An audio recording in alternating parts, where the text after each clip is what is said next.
Hey, Don Williams here with Don Williams Global with my monthly Q&A for Accelerators Organization. I'm running just a couple minutes late, and I'll touch on that just for a second. So I had an emergency client call, and not that, hey, they're running to the hospital, but something they needed very urgently. And so I took care of that first. That brings me here second, but that is the proper priority for your activity in your business. Is clients always come first. And if you put your clients first, you'll get the right results. Now today, I'm doing my Texas Heritage, wearing my 10-gallon hat. Okay, I got a big event in October, about 1.7 million over 3 days. Got a big committee, we're putting that together. And so I'm repping the brand in the area today. Let's start with our first question. And here it is. I have so much money that I need to put into my business, but I just don't have all of that capital now. How do I balance the limited amount of capital I have versus everything that I need for my business, especially in the early years? And man, that's a great question. The two most important pieces in your business are how do you spend your time and how do you spend your money. So time, you can't get any more time than 24 hours a day. That's just all there is. Okay, and those 24 hours a day are 168 hours in a week, and there is no more. 86,400 seconds in a day. That's it. You can't make more time. Okay, the interesting thing on the money side, though, is this: you can make more money. And so the easiest way to solve this issue is bring in more dollars to where you have a surplus of dollars with which you can begin to budget for investments and expenditures you need to make to help grow the business. Businesses kind of rely on 4 pillars: people, okay, strategy, execution, and cash. Okay, cash is really important. You can't grow a business without it. And so if you're an intermediate business, it's a good idea to set aside a percentage of total sales, a percentage of total revenue, and just go ahead and reserve that. So every time you get $1 in, you set aside 12 cents or 9 cents or whatever number you want, and that becomes your reserve account. And at the end of the year, that'll end up being your profit, what you'll be able to distribute to yourself. But the easiest way to apportion the capital that you have is try and bring in more capital and then have a plan. Rarely will things go exactly according to your plan, but just having a plan kind of stacks the deck for you to win. Great question. Hope that helps some. Question 2, I have to get my glasses out. I'm reading off my computer. How do you create loyalty? Some of your team members in your company, how do you get your team members to be passionate about the company? I know they won't be as passionate as me about the company, but how do you create that sense of loyalty on the team? Man, that's a great question. And it's really a question about leadership. And so I do a lot of leadership training, a lot of leadership workshops, work with a lot of CEOs, big companies. Leadership is the one thing that, as you improve, will improve every area, not only of your business, but also your family and your personal lives. Okay. And of course, the hardest person to lead is yourself, not others. Okay. So, the easiest way to build loyalty is to be loyal to your people. Okay. You have to give first to get second. Okay. And I know a lot of my clients come to me and they say, what can I do to my people to where I'll be a better leader? And I'm like, you're kind of missing it. Okay. There's nothing you can do to your people that will affect your leadership. You can do things internally that will affect your leadership. And remember that being a leader is a little bit like being a parent, and a parent is certainly a leader within their own family, okay? But the words you say most often are drowned out by the actions you take. And so your people will hear what you do much clearer than they'll hear what you say. And so set it as a goal to be a better leader. Read some books on leadership. Listen to some people who talk about leadership. I'm one, but there's a lot of them. Okay, and work on becoming a better leader and being more loyal to your people, and you'll see an increase in loyalty. The other thing I highly recommend is this. Your business needs a mission, and you need to be communicating that mission to your people all the time so they know exactly why they work there. It's a bad thing. It's horrible for your business if the only reason your staff works there is for a paycheck. Okay, that should be part of it, but there should be a larger calling, a larger mission. Think about a sports team.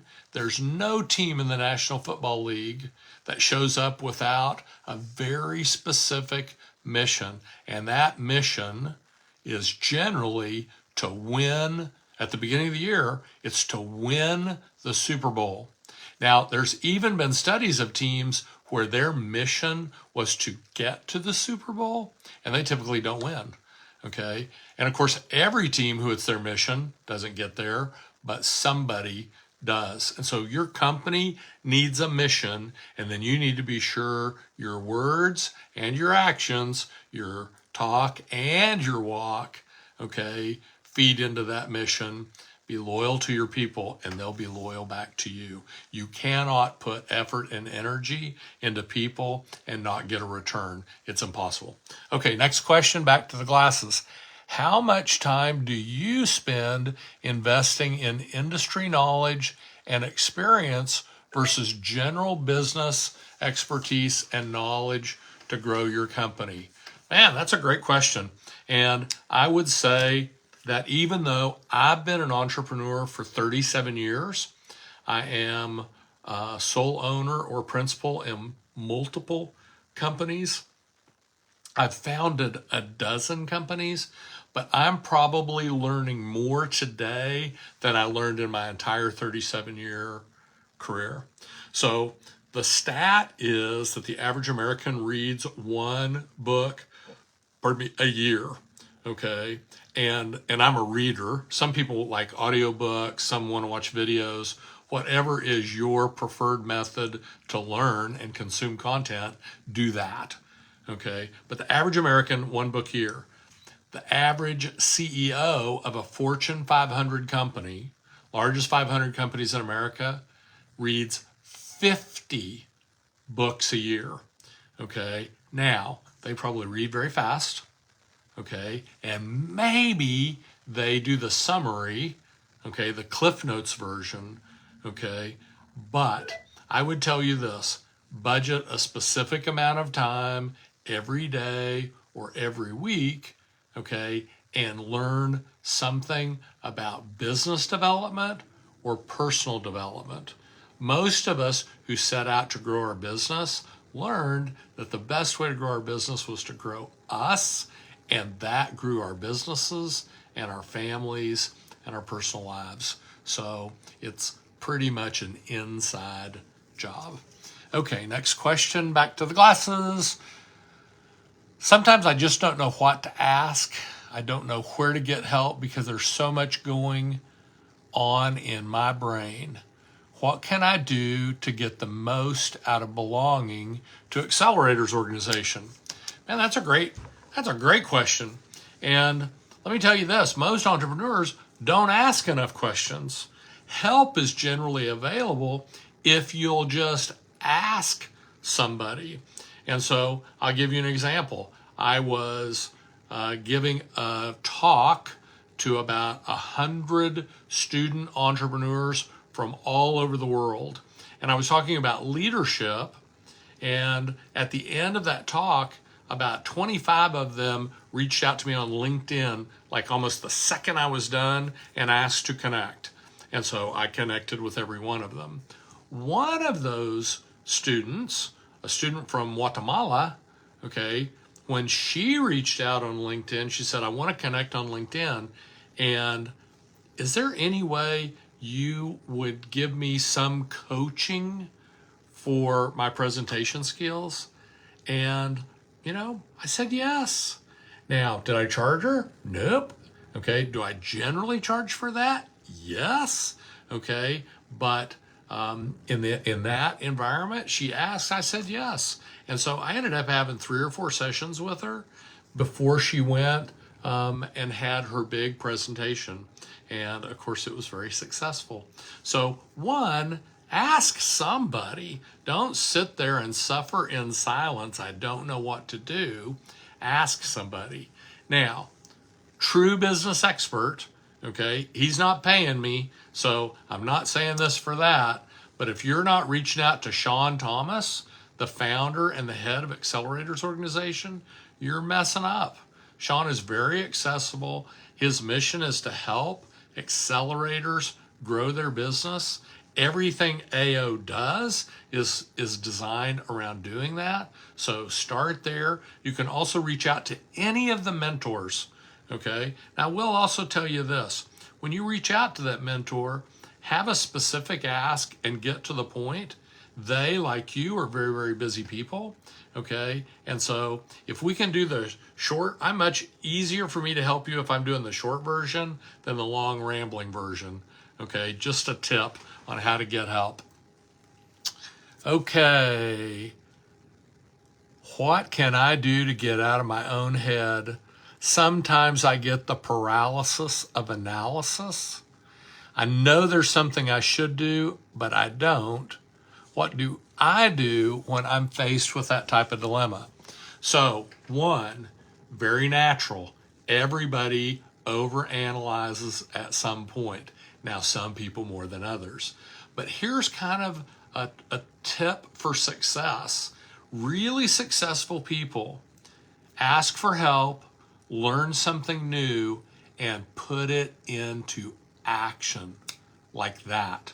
The longer you take, remember what we talked about at time in the very first question, 24 hours a day, 86,400 seconds a day, 168 hours a week. There is no more. That's all there is.